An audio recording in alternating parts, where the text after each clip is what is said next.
My name is Chloe, and my life has been turned upside down, not once, but twice. To understand how, I should start at the beginning. I was born to loving parents, Mark and Lisa Smith, in a small suburban town. My dad was a journalist, and my mom worked as a nurse. We weren't rich, but we were happy. Life was pretty normal until I turned 12, when everything changed. It was a rainy Tuesday evening, and my parents were driving home from a dinner party. I was at home with my grandma, watching a silly cartoon when the phone rang. I'll never forget the chill that rained down my spine as I heard my grandma's muffled sobs from the kitchen. The next few days were a blur. My mom had died on impact, and my dad had survived, but barely.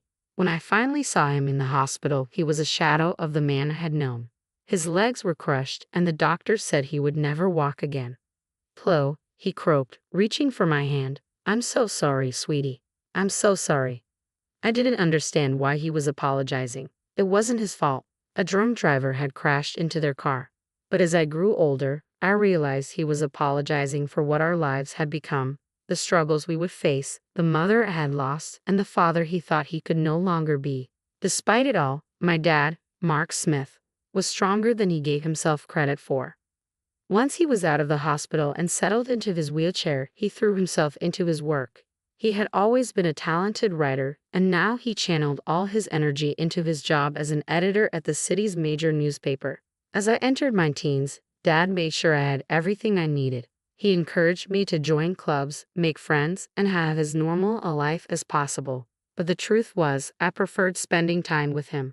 We'd watch old movies, argue about books, and he'd help me with my homework. When it was time for college, Dad insisted I go away to school. "You need to spread your wings, kiddo," he said. "Don't worry about me. I'll be fine." I was hesitant but knew he was right. So, I went to State University, majoring in accounting. There, I met Jessica, who would become my best friend. Through Jessica, I met her second cousin, Michael. Michael was kind and funny, and he didn't bat an eye when I told him about my dad. In fact, when he first met Dad, they hit it off immediately, bonding over their shared love of classic rock. "Your old man's cool," Michael told me later, "and you're pretty amazing for taking care of him all these years." Inside, I glowed with pride. For the first time since the accident, I felt like maybe, just maybe, I could have a normal life. A life with love, laughter, and even a family of my own someday. After graduation, life seemed to fall into place. I landed a job at a local tax service, and Michael started working as a long-haul truck driver. We dated for 2 years before he proposed on a crisp autumn evening in the park where we had our first date. I was over the moon, but there was one thing I needed to make clear. "Yes, Michael," I said, "but I can't leave my dad. He needs me." Michael's face broke into a wide grin. "I wouldn't have it any other way. We'll all live together. Your dad's apartment is big enough for the three of us, right?" The wedding was small but beautiful. Dad insisted on wheeling himself down the aisle to give me away. There wasn't a dry eye in the house. As I stood there, hand in hand with Michael, I felt like I was living a fairy tale. But every fairy tale has its villains, and mine were my mother-in-law, Karen, and my sister-in-law, Emily. From the moment I met them, it was clear they didn't approve of me. "So, your father is handicapped?" Karen asked during our first meeting, her nose wrinkling as if she'd smelled something unpleasant. "He's disabled," I corrected, trying to keep my tone neutral. "But he works as an editor." "How nice," she interrupted, clearly uninterested. "Michael, darling, are you sure about this? There are so many nice girls from good families." I felt my face flush with anger and shame, but Michael jumped to my defense. "Mom, Chloe's from a good family. Her dad's disability doesn't change that. I love her, and that's all that matters." That silenced Karen, but the disapproval lingered in her eyes. Emily, taking cues from her mother, was equally cold. After the wedding, true to his word, Michael moved in with Dad and me. Our life settled into a comfortable routine. I worked at the tax office. Michael was on the road for days at a time, and when he was home, we'd all have dinner together. But whenever Karen and Emily visited, the atmosphere in our home changed. They'd strut around like they owned the place, barely acknowledging Dad's presence. Once, I overheard Karen muttering to Emily, "It's a shame.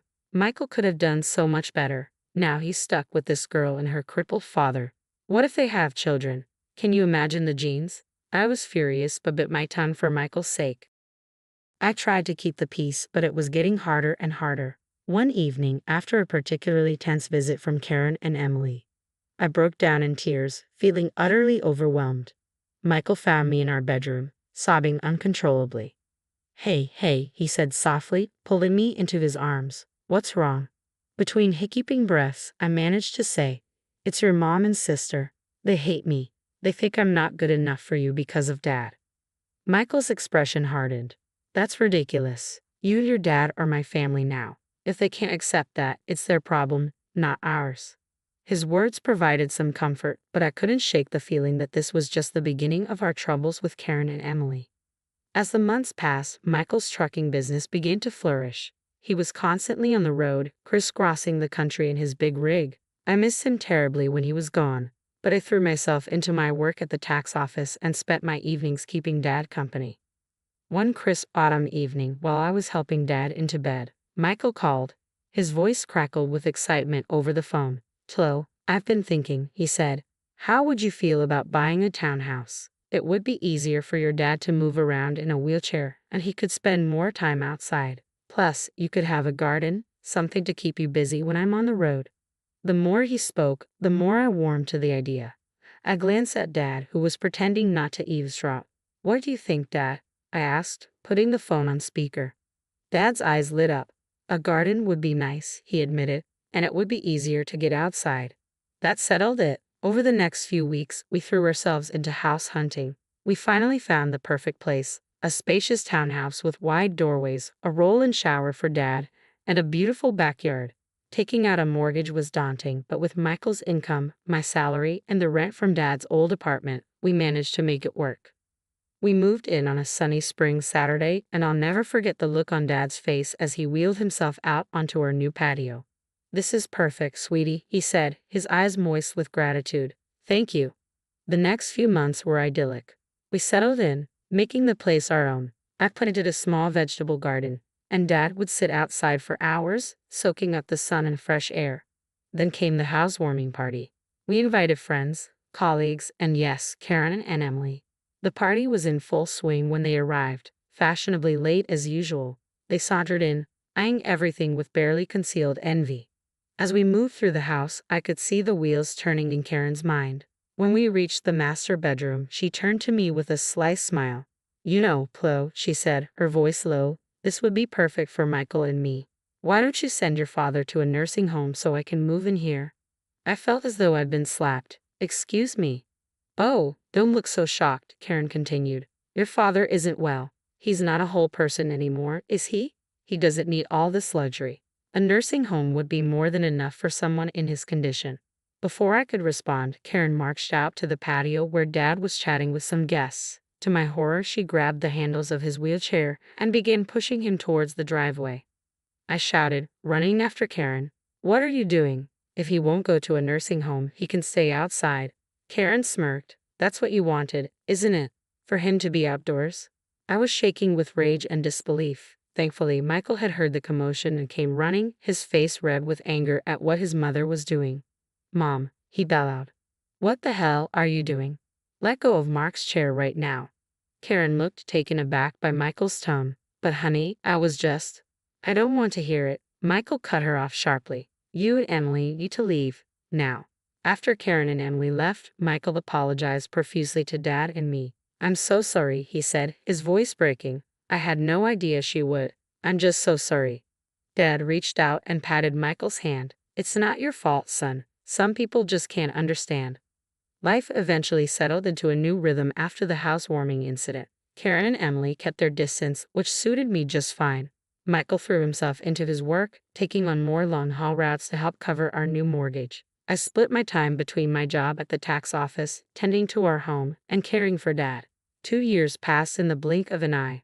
Our life fell into a comfortable routine. Michael was on the road more often than not, but when he was home, our little family was happy. Dad's health was stable, and he seemed content, spending his days in the garden or working on his editing from home. Then came the call that shattered my world. I was at work when my phone rang. An unfamiliar male voice greeted me. Mrs. Thompson, this is Officer Rodriguez from the Highway Patrol. My heart dropped into my stomach. Yes, I managed to reply. I'm sorry to inform you that your husband, Michael Thompson, has been in a serious accident. The rest of the conversation was a blur.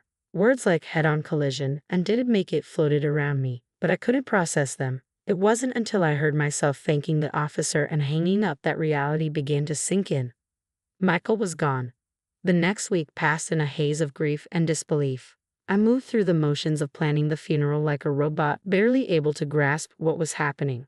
The day before the service, I steeled myself and called Karen. I wanted her to hear about her son's death from me, not from some impersonal newspaper obituary. "Hello," Karen's sharp voice answered. "Karen, it's Chloe," I said, my voice trembling. "It's about Michael. He's gone. There was an accident." There was a long silence on the other end of the line. Then, to my shock, Karen's voice returned, dripping with venom. "This is your fault," she hissed. "You forced him to work so hard driving that truck to pay for your fancy house. You killed my son." I was stunned. "Karen, that's not—" "Save it," she interrupted coldly. "I expect you to give him the best funeral money can buy, but don't expect a penny from us. You made your bed, now lie in it." The line went dead. I stood there, phone in hand, tears streaming down my face. How could she be so cruel? How could she blame me for this? The day of Michael's funeral dawned gray and drizzly, perfectly mirroring my mood. The church was packed. Michael had been well liked in the community, and it seemed like half the town had come to pay their respects. After the service, as people filed past to offer their condolences, I was struck by the absence of Michael's mother and sister. They hadn't even bothered to show up for their own son and brother's funeral. Dad reached out and squeezed my hand. "They're lost, sweetie. We're family, and we'll get through this together." As we pulled into our driveway, something seemed off.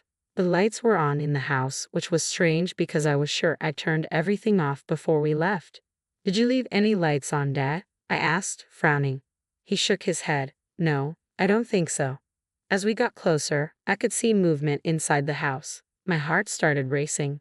Were we being robbed on the day of Michael's funeral? No less. I helped Dad out of the car and into his wheelchair, my mind racing. Should I call the police? But as we approached the front door, I heard familiar voices inside, and my blood ran cold as I recognized them. I pushed open the door to find Karen and Emily in our living room, surrounded by boxes and pieces of furniture. "What the hell is going on here?" I demanded, my grief momentarily forgotten in the face of this outrageous intrusion. Karen turned to me, her face a mask of false sympathy. "Oh, Chloe dear, we're just helping you pack up. After all, you can't possibly afford to keep this place now that Michael's gone." I was speechless. Emily chimed in, her voice sickeningly sweet. "Don't worry, you can go back to your father's apartment. It's cozy." The rage inside me surged. "Get out," I said, my voice low and dangerous. "Get out of my house right now." Karen had the audacity to look offended. "This house belongs to us now. All of Michael's property does. We're his family, after all." "Like hell you are," I exploded. "Where were you today at his funeral?" "Oh, that's right, you couldn't be bothered to show up." Karen waved her hand dismissively. "We were busy making arrangements. Now be a good girl and start packing. We'll meet you out by tomorrow." I couldn't believe what I was hearing.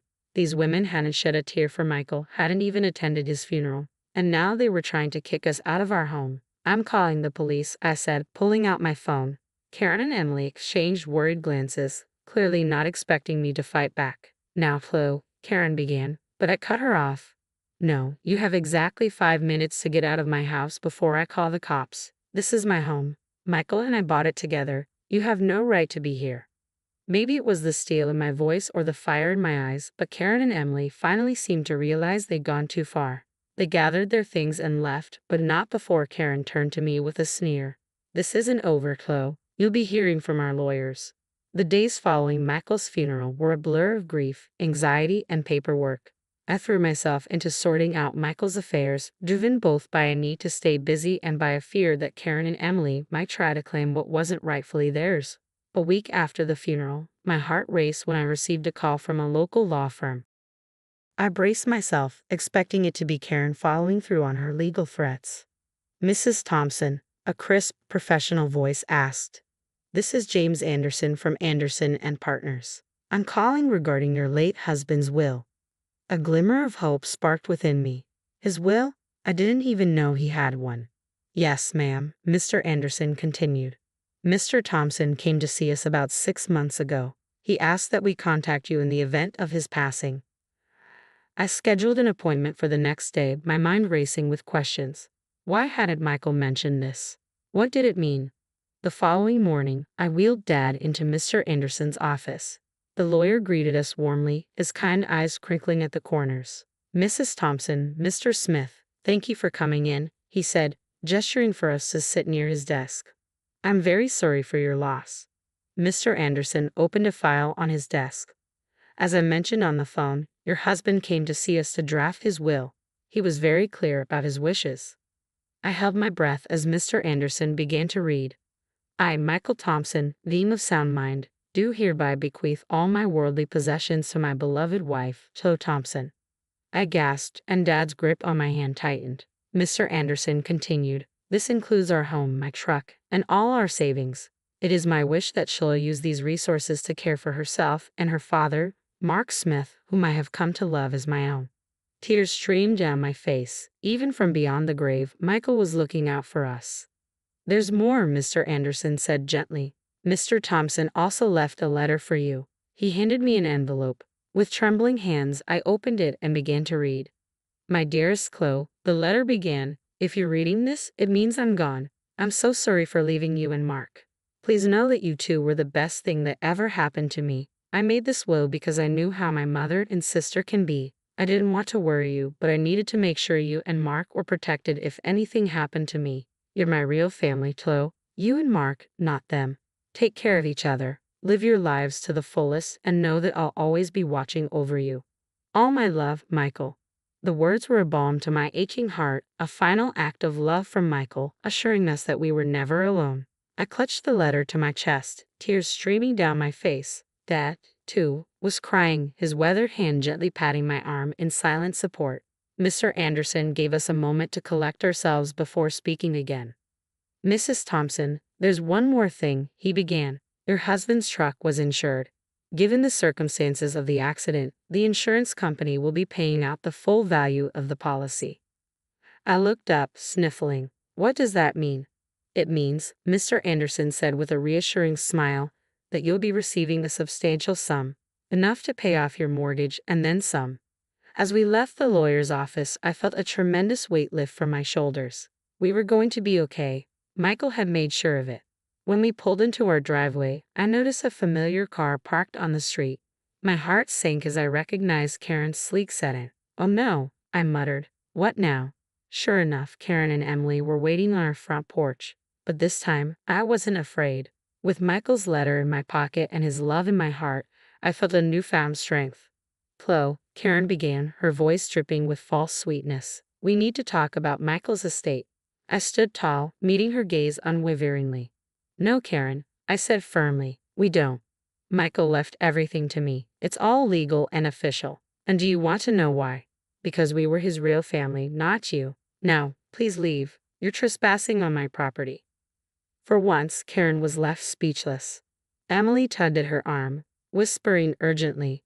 With one last venomous glare, Karen and Emily got into their car and drove away. The weeks following our meeting with the lawyer were a whirlwind of activity. I immersed myself in settling Michael's affairs, finding solace in the distraction from my grief. The insurance payout arrived as promised, covering our mortgage and providing us with extra funds. One afternoon, while going through Michael's desk, I discovered a small notebook labeled Notes. I opened it to find pages filled with his messy handwriting, a journal of sorts detailing his thoughts and plans for our future. One entry read, thinking about starting a college fund for our future kids. Want to make sure they have the best start in life. My heart clenched. We had talked about having children someday but had planned to wait until we were more financially stable. Reading Michael's private hopes and dreams brought a bittersweet mixture of sadness and warmth. A fresh wave of grief washed over me as I clutched the notebook to my chest. Oh, Michael, I whispered, feeling the weight of our lost future. We had so many plans. That night, I tossed and turned, unable to escape the haunting thoughts of the journal and the future we'd never have. When I finally drifted off to sleep, I dreamed of Michael. He was smiling and extending his hand toward me. It's okay, Chloe, he said softly in my dream. Everything's going to be all right. I woke up the next morning with a sense of something changed within me, though I couldn't pinpoint exactly what it was. As I got ready for work, a wave of nausea hit me so suddenly that I barely made it to the bathroom in time. The morning sickness persisted, and while I initially attributed it to stress and grief, a small voice in the back of my mind suggested another possibility.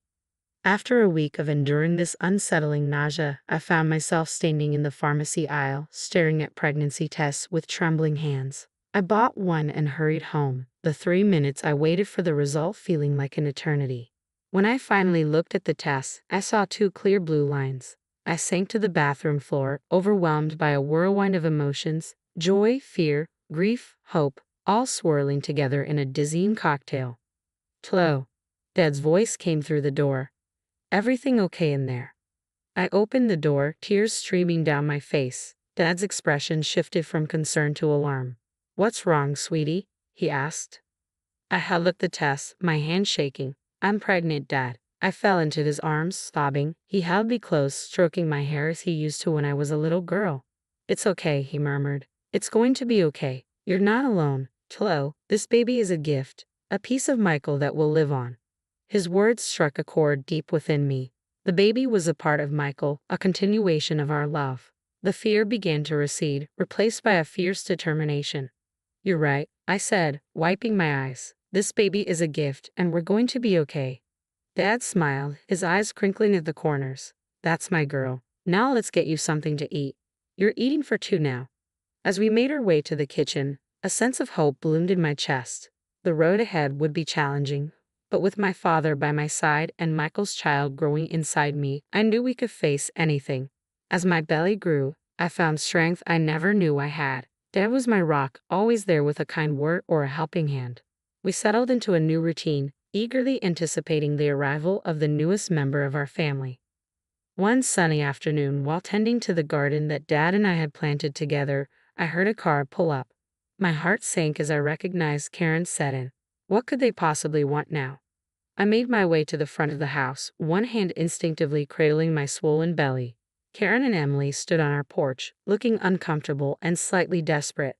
"Chloe," Karen began, her voice lacking its usual edge. "We need to talk to you." I raised an eyebrow but said nothing, waiting for her to continue. Emily chimed in, her eyes darting around nervously. "We've hit some hard times. We were wondering if we could stay in your father's old apartment just until we get back on our feet." I couldn't believe what I was hearing. After everything they'd put us through, they had the audacity to ask for more. "I'm sorry," I said firmly but calmly. "That's not possible. I don't want to communicate with you anymore." Karen's gaze fell on my pregnant belly, her face contorting with shock and disgust. "You're pregnant," she spat. "Already, you little—" I felt a surge of anger but pushed it down. I didn't want my baby to have such a grandmother and aunt. Instead, I gave a small, secretive smile that seemed to unnerve Karen even more. "My personal life is none of your concern," I said calmly. "Now, I think it's time for you to leave." Karen looked like she wanted to say more, but something in my expression must have stopped her. She turned on her heel, grabbing Emily's arm. I watched as they drove away, feeling a sense of peace wash over me. I had stood my ground, protected my family, and maintained my dignity. Michael would have been proud.